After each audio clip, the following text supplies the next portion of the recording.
Angu chen jiti jo. Oh. Ala jinan tama. Mukwa jen mabore chang. Bako maat ka kwa ngabor. Biwido. Bako wetu. Angu la char mo tama ka kwi kwang. Ah. Kwanga jinte mulu de manduara do tele mulu de. Jeno la yamong na. Kan tama ande jikuti. Yana ga kam nukun karodun. Kwa da danan madyan. Simala biye ka tuk tiangan tama.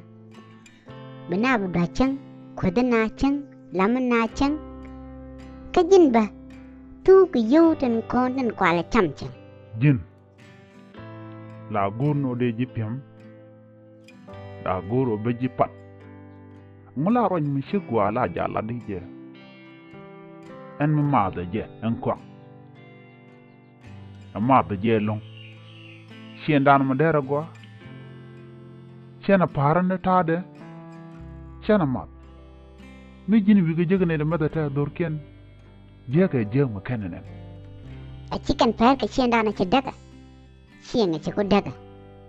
Dojina. Kwada na lama na.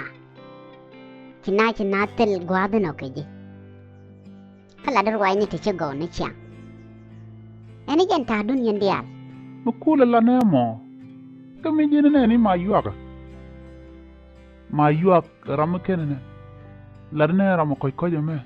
La ma de na kwanda. Dong ba chu lan te to de ne. Ba chu to. Ma yuak la ka chwe de me ne dwel.